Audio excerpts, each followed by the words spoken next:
మనం ఈ విశ్వంలో ఒంటరిగా ఉన్నామా? ఆకాశం వైపు చూసినప్పుడు మనలాగే ఇంకెవరైనా అక్కడ ఉన్నారా అనే సందేహం మీకు ఎప్పుడైనా వచ్చిందా? కానీ ఆ సమాధానం ఆకాశంలో కాదు, మన భారతదేశంలో ఉన్న పురాతన కట్టడాల్లో మరియు గుహల్లో దాగి ఉందని మీకు తెలుసా? 10,000 ఏళ్ల క్రితం నాటి గుహలో స్పేస్ సూట్ వేసుకున్న మనుషులు, ఒకే రాతిని తుడిచి కట్టిన అద్భుతమైన దేవాలయం, ఇవన్నీ మానవ సాధ్యమేనా? లేక వేరే గ్రహం నుండి వచ్చిన అతిథులు మనకు సహాయం చేశారా? ఈ వీడియోలో ఆ రహస్యాన్ని ఛేదిద్దాం. Welcome to our channel శివపీడియా.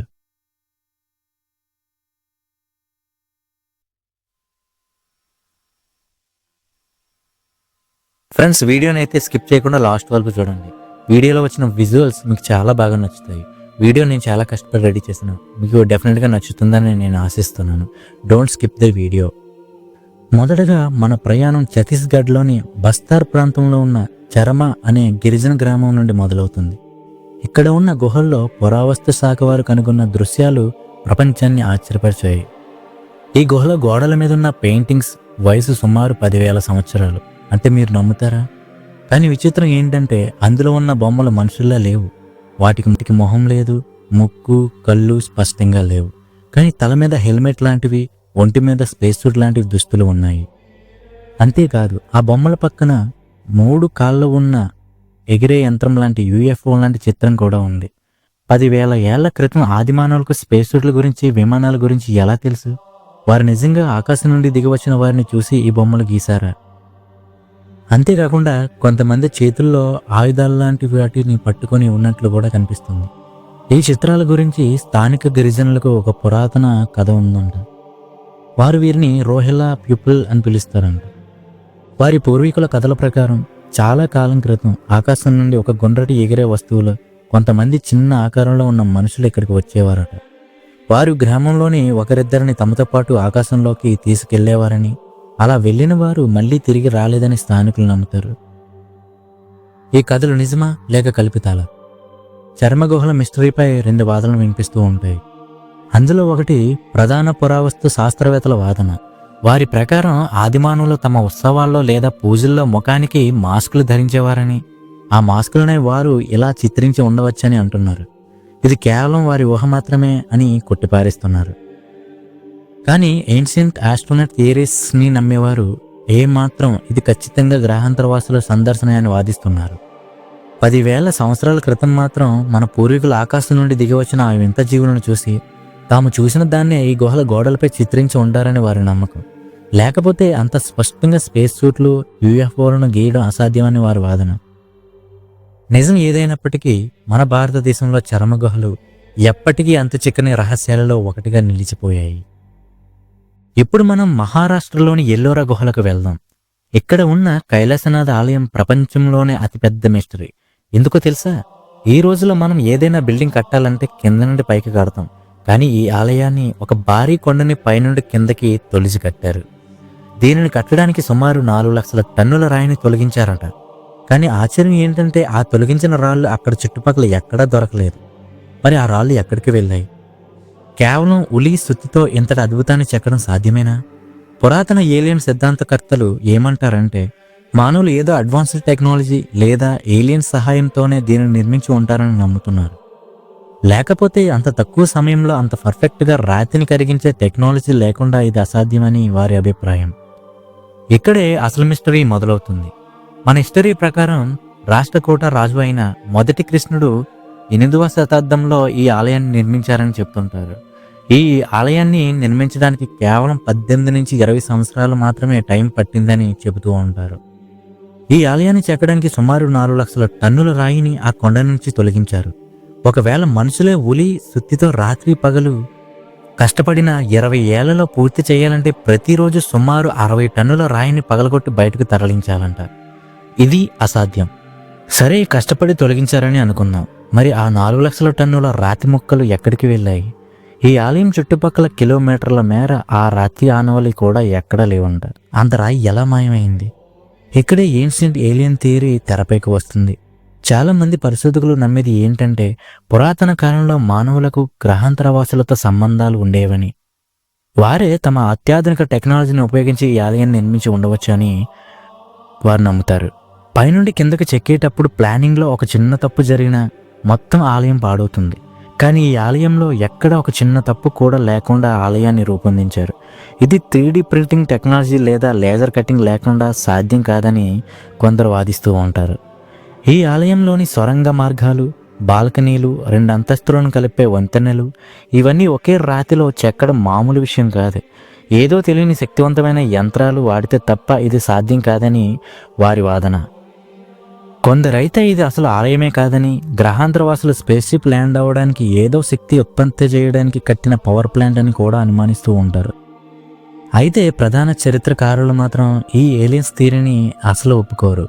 ఇది కేవలం భారతీయ శిల్పుల నైపుణ్యమే అని మరియు వేల మంది శ్రామికుల శ్రమ ఫలితమని వారు చెబుతూ ఉంటారు. నిజం ఏదైనప్పటికీ ఎల్లోరాలోని ఆ కైలాసనాథ ఆలయం ముందు నిలబడితే మనిషి తలుచుకుంటే ఎంతటి అద్భుతాన్నైనా సృష్టించగలడు అనే భావన మనకు ఖచ్చితంగా కలుగుతుంది. మీరేమనుకుంటారు ఫ్రెండ్స్?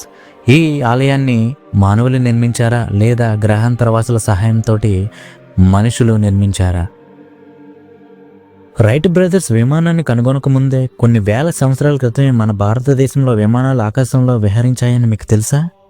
అవును, మన పురాణాల్లో ముఖ్యంగా రామాయణంలో పుష్పక విమానం గురించి ఒక అద్భుతమైన వర్ణన ఉంది. అది కేవలం ఒక వాహనమే కాదు, ఒక ఎగిరే అద్భుతం. కానీ ఇక్కడ ఒక పెద్ద సందేహం. చక్రం కూడా సరిగ్గా లేని ఆ కాలంలో అంత అడ్వాన్స్డ్ టెక్నాలజీ ఎలా సాధ్యం? అసలు ఈ పుష్పక విమానం కవుల కల్పన లేక వేరే గ్రహాల నుండి వచ్చిన ఏలియన్స్ మనకు అందించిన టెక్నాలజీనా? మనం చిన్నప్పుడు రామాయణ కథల్లో వినే ఉంటాం, పుష్పక విమానాన్ని విశ్వకర్మ బ్రహ్మదేవుడి కోసం తయారు చేశాడని, ఆ తర్వాత అది కుబేరుడికి చేరిందని, ఆ తర్వాత కుబేరుడి నుంచి రావణాసురుడు బలవంతంగా దాన్ని అపహరించాడని, ఆ తర్వాత రాముడు వారు రావణాసుని ఓడించి సీతాదేవిని ఆ పుష్పక విమానంతోనే అయోధ్యకు చేరుకున్నాడని మనం చాలా కథల్లో వినే ఉంటాం.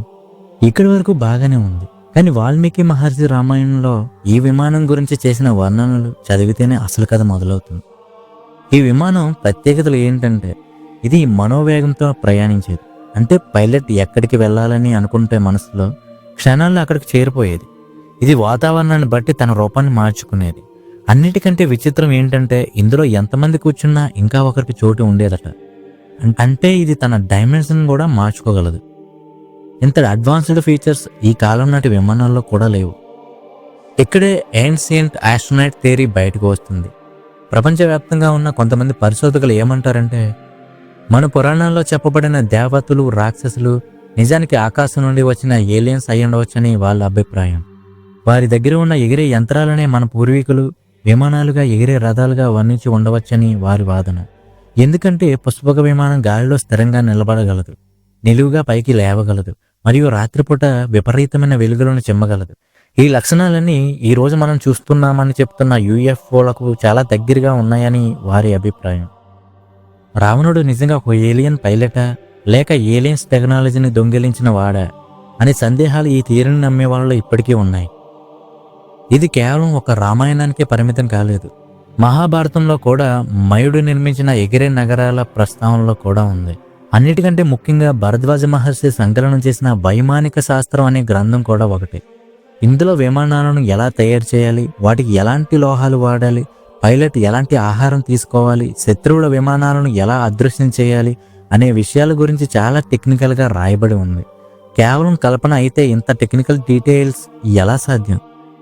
ఏది ఏమైనా 10,000 సంవత్సరాల క్రితం ఆకాశయానం చేయడానికి ఆలోచించిన మన పూర్వీకుల ఘనత చాలా గొప్పదనే మనం గర్వపడాలి. అది నిజంగానే మన పూర్వీకులు సాధించిన టెక్నాలజీనా లేక కవుల అద్భుతమైన ఊహాశక్త లేదా నిజంగానే ఏలియన్స్ మన భూమిపైకి వచ్చి వెళ్ళారా అనేది ఎప్పటికీ ఒక మిస్టరీనే. సైన్స్ పరంగా దీనికి ఇంకా పూర్తి ఆధారాలు దొరకలేదు. కానీ ఈ ఆలోచనే ఎంతో థ్రిల్లింగ్గా ఉంది కదా. మీరేమనుకుంటున్నారు ఫ్రెండ్స్? పుష్పక విమానాలు నిజంగా ఏలియన్స్ టెక్నాలజీ అని మీరు నమ్ముతున్నారా? నమ్మితే కింద కామెంట్స్ బాక్స్లో ఎస్ అని టైప్ చేయండి. ఈరోజు మనం చూస్తున్న ఈ అద్భుతమైన కట్టడాలు, ఆకాశాన్ని తాకి గోపురాలు, కళ్ళని చెదరగొట్టే శిల్పకళ, ఇవన్నీ కేవలం సుత్తి ఉలి పట్టుకున్న మనుషులే చేశారా లేక మన ఊహకందని శక్తి ఏదైనా వారికి సహాయం చేసిందా? అవును, మీరు వింటున్నది నిజమే. హంపీని మనుషులు కాదు వేరే గ్రహం నుంచి వచ్చిన ఏలియన్స్ నిర్మించారనే ఒక థియరీ ఉంది. ఈ వాదనలో నిజమెంత? ఈ రాళ్ళ వెనుక ఉన్న రహస్యం ఏంటి? హంపీలో అడుగడుగునా కనిపించేది గ్రానైట్ రాయి.